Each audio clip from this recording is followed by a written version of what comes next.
objective to the ceasefire. Jelang berakhirnya masa gencatan senjata Amerika Serikat dan Iran, insiden penembakan kapal berbendera Iran oleh militer Amerika di Teluk Oman meningkatkan eskalasi di tengah upaya Pakistan membawa kedua kubu ke meja perundingan.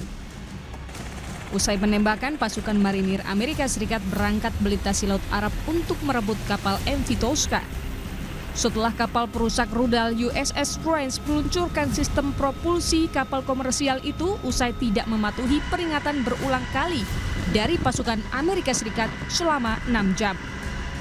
Menteri Energi Amerika mengatakan Trump menggunakan segala cara yang dia bisa untuk mengakhiri konflik dengan Iran. The president's using every way he can to get leverage over the regime to bring this conflict to an end. He's a creative negotiator. He uses pressure in different ways. He uses uncertainty in different ways. I think we'll have a nice end to this conflict and have the Middle East finally not have a constant terror, a constant risk over the regimes in the area, the economies in the area, and ultimately the flow of goods through the Straits of Hormuz. Media Iran Press TV melaporkan ketegangan di perairan itu memaksa militer Iran segera membalas aksi pembajakan yang dilakukan Amerika. Presiden Iran Masoud Pezeshkian menegaskan Iran hanya membela diri dan bereaksi. ما دنبال گسترش جنگ نیستیم، اصلا ما دنبال جنگ نیستیم. ما آغازگر جنگ نبودیم. ما به جایی حمله نکردیم. الان هم قصد این که به کسی حمله کنیم نداریم. حقوقمون رو میخوام. اینا با قلدری میخوان حقوق یک ملتی رو، یک جامعه رو ندن. ما صلح طلبیم. ما از خودمون داریم دفاع میکنیم. اگه انسانی از خودش دفاع نکنه مرده است. مثل یک انسانی که اگر یه ضربه‌ای بهش وارد میشه عکس‌العملی نشون میده. اگر انسانی بهش ضربه بزنن و عکس‌العمل نشان نده یعنی مرده است. به ما حمله کردن، ما دفاع کردیم. Kantor berita resmi Iran, IRNA, melaporkan bahwa Iran telah menolak ambil bagian dalam pembicaraan damai putaran kedua dengan Amerika Serikat setelah Donald Trump mengisyaratkan negosiasi baru akan berlangsung di Pakistan pada Senin malam. Saudara, 2 hari jelang berakhirnya gencatan senjata Amerika Serikat dan Iran, ketegangan di Selat Hormuz justru semakin meningkat. Usai Amerika Serikat menembak dan menyita kapal kargo berbendera Iran. Pertanyaannya, apakah serangan ini jadi strategi dari Washington untuk menekan Teheran? Kita bahas bersama dengan Atase Pemerintah Pertahanan RI untuk Iran pada tahun 2009 hingga 2012, Majen Purnawirawan Budi Pramono, dan juga pengamat militer dan guru besar Saint Petersburg State University Rusia, Prof. Koni Rakalduni Bakri, yang telah bergabung bersama kami di Kompas Petang. Selamat petang semuanya. Halo, selamat siang waktu Saint Petersburg. Saya ke Prof. Koni dulu. Prof. Koni, nampaknya kita juga ikut deg-degan ya. Ini karena kan 2 hari lagi begitu kan. Gencatan senjata ini berakhir, justru ketegangan semakin terlihat di Selat Hormuz. Yang Anda baca, gencatan senjata ini apakah betul-betul dimanfaatkan kedua belah pihak untuk negosiasi tahap kedua, atau justru sebaliknya dimanfaatkan untuk mempersiapkan untuk perang terbuka? Itu bisa dua hal ya, yang terpisah. Karena kalau kita bicara tentang ekonomi aspek, sudah pasti kedua negara ini terdorong untuk segera sebenarnya menyelesaikan masalah. Tapi kalau bicara soal political aspek ini beda. Misalnya Trump kan menulis di Truth Social ya tentang serangan kemarin itu. Kami beri peringatan mereka tidak patuh, jadi kami hentikan dengan lubang ruang mesin. Lalu kemudian kapal dikuasai oleh marinir Amerika Serikat dan diambil, sehingga Iran kan langsung bereaksi dong. Ini namanya pembajakan bersenjata gitu kan. Dan pasti Iran mengancam balasan karena itu nggak bisa diterima oleh Iran. Jadi menurut saya itu Hormuz semakin memanas karena Iran klaim kontrol penuh. Sementara Amerika juga mempertahankan blokade ini harus terus dilakukan untuk majukan Iran ke meja perundingan. Nah, apakah sekarang perangnya akan berakhir maksudnya dalam satu atau akan sambungkah dengan gencatan senjata jilid 2 setelah tanggal 22 ini selesai? Menurut saya perang kemungkinan bisa terjadi meskipun perang penuh itu kemungkinannya enggak terlalu tinggi ya. Lebih ke eskalasi maritim dan serangan udara menurut saya ini. Dengan apa yang dilakukan oleh mungkin ini juga mungkin menurut saya ini sangat mungkin tidak ada perpanjangan gencatan senjata. Karena kenapa Trump melakukan ini? Nah, kemudian kita mesti lihat juga kalau dari dampak ekonomi ini pasti kita sudah nggak bisa tahan, Indonesia juga sudah mulai menaikkan harga bahan bakar, dan semua memperkirakan ini akan berbulan-bulan. Dalam normal situation aja nih, ada yang bilang nih, kalau sampai Hormuz pun sekarang aman dibuka, itu akan panjang mungkin sampai Desember. Apalagi sekarang tuh orang melihat resiko sangat tinggi. Misalnya kita mau lihat di Rusia Group ya, Rusia itu bilang ini 50-50 nih. Ada peluang untuk perang tuh restart dengan serangan udara besar-besaran. Akan terjadi. Ini menurut Rusia Group. Dan kalau menurut Polymarket misalnya, mayoritas trader tuh udah memprediksi konflik ini akan panjang sampai Desember. Nah, Anda bisa bayangkan secara ekonomi dunia ini akan tertekan sampai Desember. Reuters juga sudah bilang bahwa Trump itu ingin blokade itu terjadi sampai ini bisa selesai.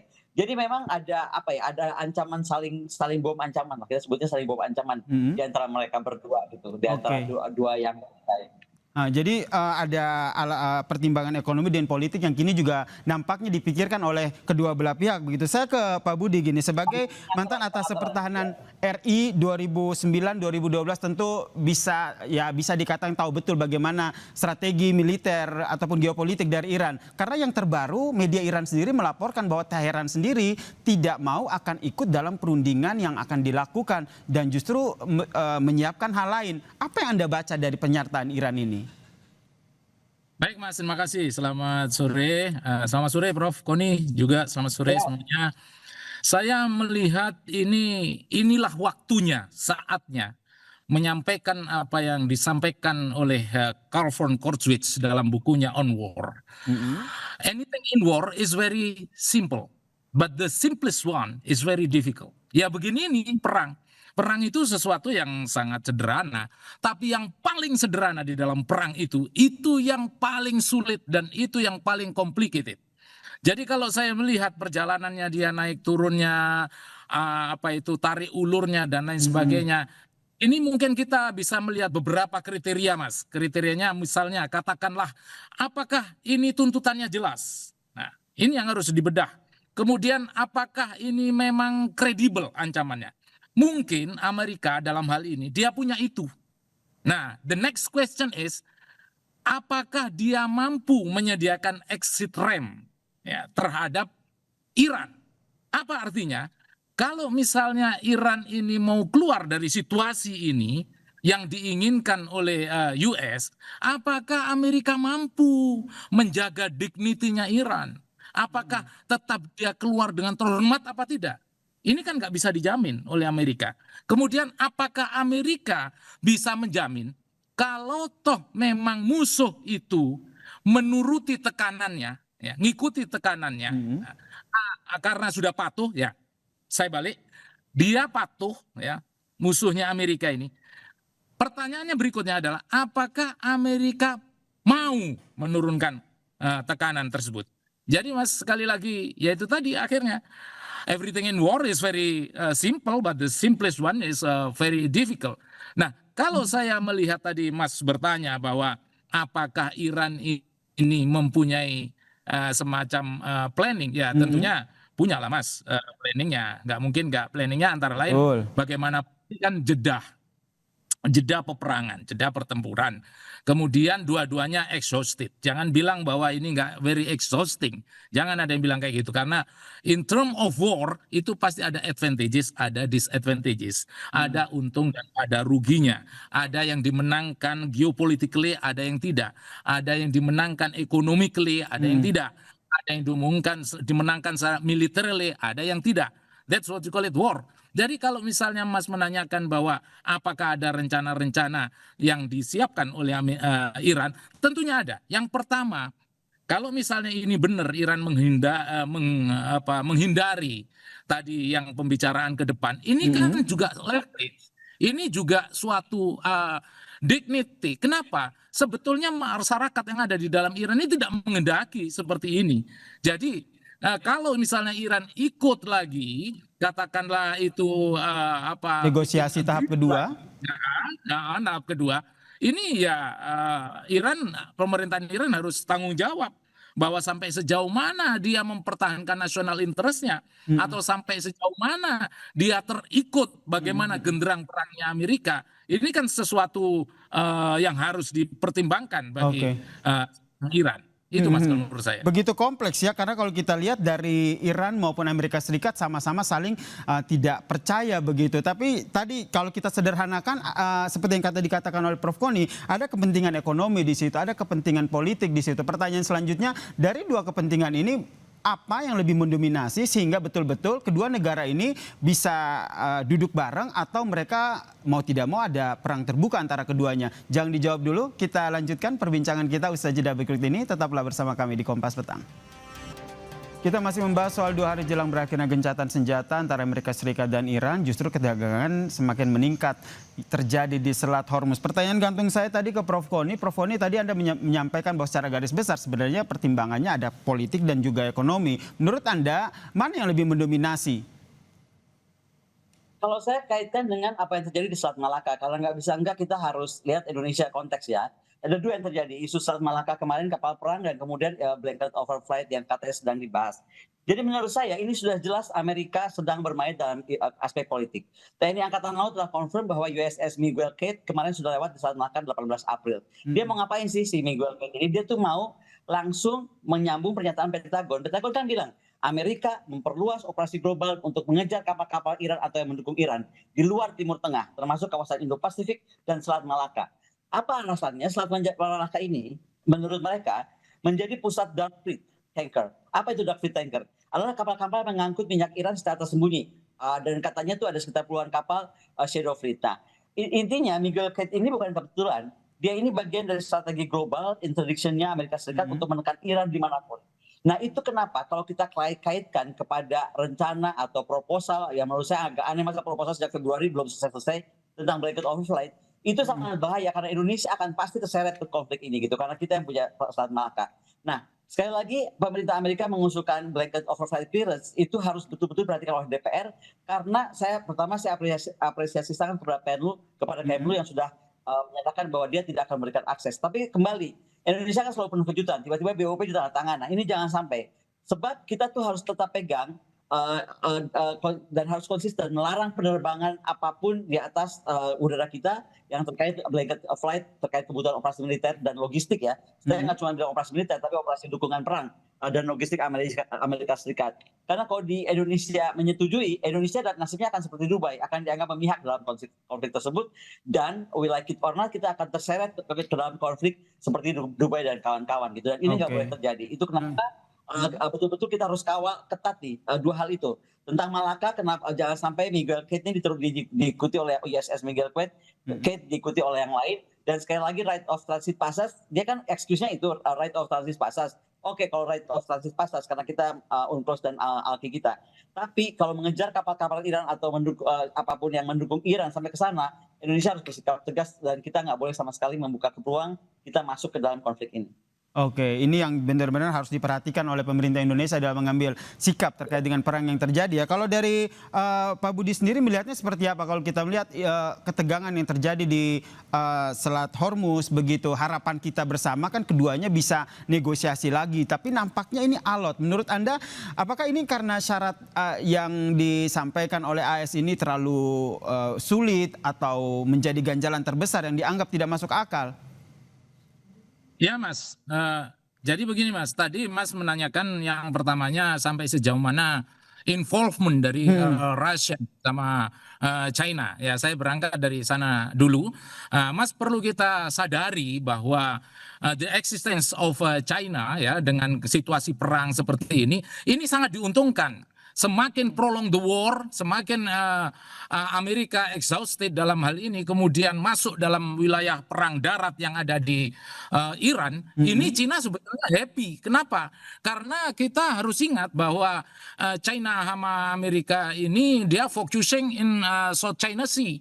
Nah, di South China Sea ini di sana ada AUKUS, ada Squad yang bapaknya itu ya founding fathers-nya adalah Amerika. Apa artinya? Saat sekarang ini Amerika seeing focusing others.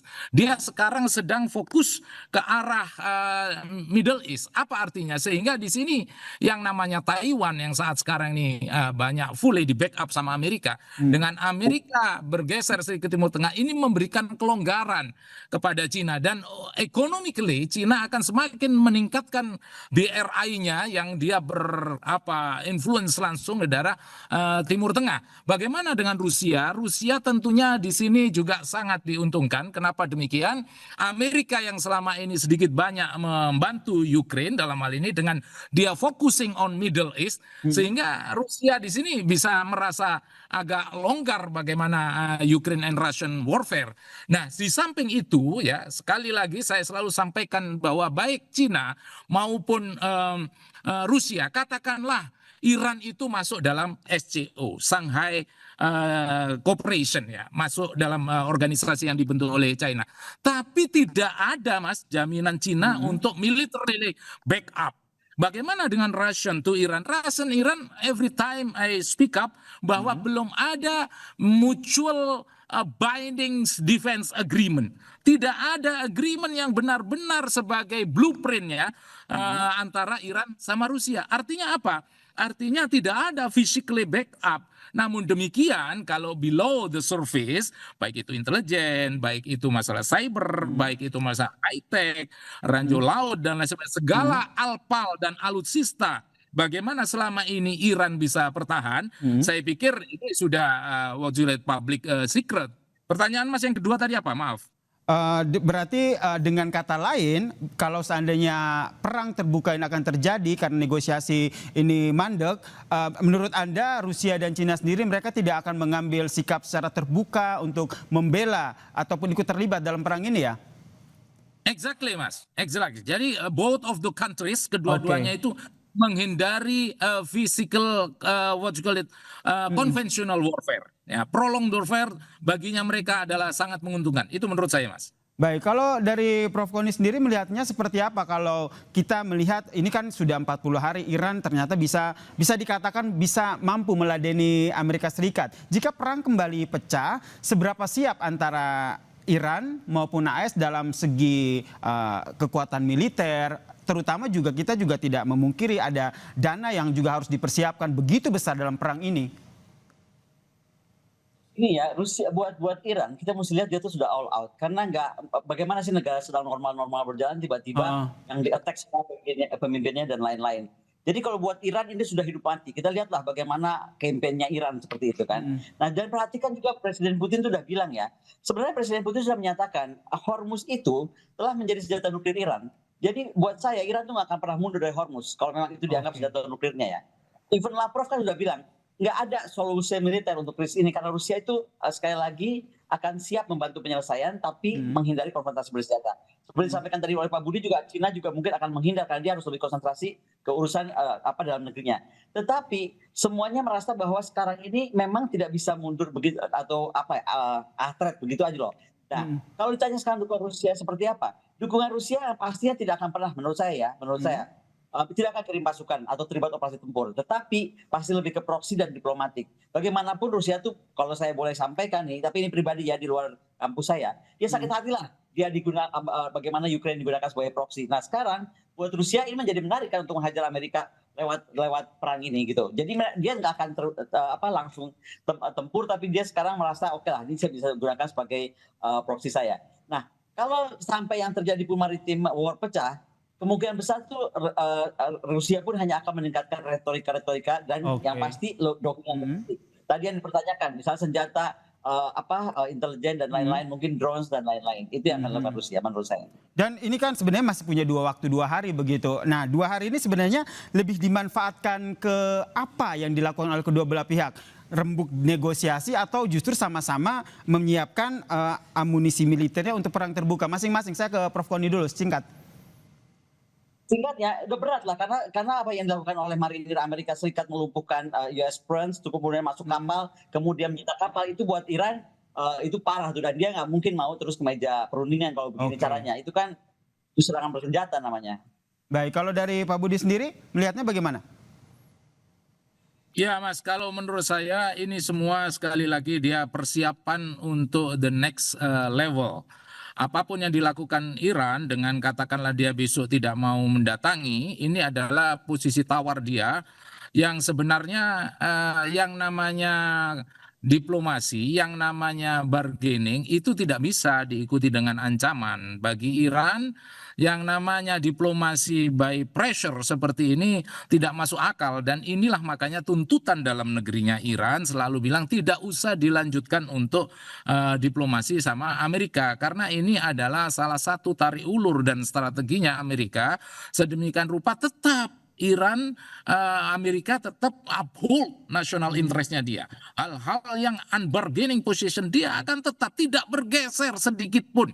Tadi wacana katakanlah 5 sampai 20 itu, mungkin 8 sampai 12. Sekarang ada nggak wacana untuk mencari intersection itu? I don't think so. Kemudian bagaimana intersection dari multi front yang dipunyai oleh Iran, ya, di mana dalam hal ini bahwa Houthi ada di Yaman, kemudian juga Hizbullah yang ada di Lebanon.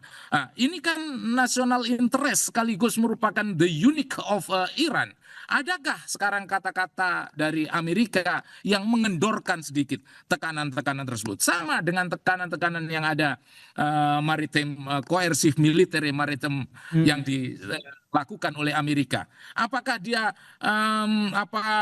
ada simptom bahwa dia menurun? Tidak ada. Buktinya apa? Buktinya kapalnya yang berbendera Iran malah ditangkap. Ini kan sebetulnya di atmosfer. Ini kan merusak atmosfer dari yang perjalanannya mulai smooth, tiba-tiba ditangkap seperti itu, dan ini adalah reflect everything bahwa Amerika ya begitu memang keinginannya dia tekanannya pada posisi tekanan maksimum, Mas. Tidak akan dia mengadakan tekanan dalam posisi balance. Dia akan semaksimum mungkin. Agar apa? Agar nanti apa yang disampaikan di Islamabad itu benar-benar sesuai dengan keinginan Amerika, dan ini tidak akan pernah ditolerir sama yang namanya Iran. Makanya Iran sekarang agak mundur sedikit, atau maju atau mundurnya saya kurang pas terminologinya. Dia lebih ke arah datang apa enggak ya saya? Datang apa enggak ya saya? Padahal tadinya memang harusnya datang. Nah, ini sebetulnya Pakistan ini juga sebetulnya naik rapornya, Mas. Kenapa? Karena bolak-balik ke Amerika, ke Pakistan. Coba Mas, kita lesson learn. JCPOA at that time ini kan multi, bagaimana P5 plus 1 ditambah dengan Jerman saat itu. Apa artinya ketika ini sudah mempengaruhi energi global, ketika ini sudah mempengaruhi militarily unsafe di situasi global, maka mau tidak mau, Mas, leverage itu harus ditempuh dengan negara-negara yang kiranya memang influence match. Influence match di sini siapa? Rusia. Influence match di sini siapa?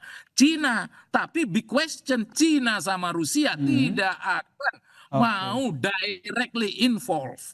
Dia hanya by the shadow of the shadow, puppet of the puppeteer, something like that. Kenapa? Karena hanya jalan itu, Mas, yang akan menguntungkan dia economically or militarily juga. Baik, jadi secara tidak langsung memang dari Rusia maupun China mereka juga sudah mengambil langkah mengantisipasi dampak perang yang terjadi di Timur Tengah. Harapannya Indonesia juga sudah mengambil langkah-langkah strategis ya untuk mengantisipasi dampak perang yang terjadi di sana. Terima kasih. Ya, terima kasih. Saya mau tambahkan sedikit. Oke, boleh silakan Prof, singkat saja. Ya, singkat saja ya. Kita tunggu nih, karena Cina itu sekarang stok minyaknya tuh hanya 1,39 miliar barrel. Artinya kalau dihitung dia cuma punya waktu 120 hari. Jadi kalau perang ini melampaui 120 hari pasti Cina akan turun tangan, saya yakin. Baik, kita nantikan seperti apa ya langkah-langkah yang diambil oleh negara-negara yang punya kuasa, dan sebenarnya mereka bisa ikut andil begitu dalam mendamaikan perang di Timur Tengah. Terima kasih Prof Koni, terima kasih Pak Budi telah berbagi perspektifnya di Kompas Petang. Salam sehat semuanya. Terima kasih, Prof.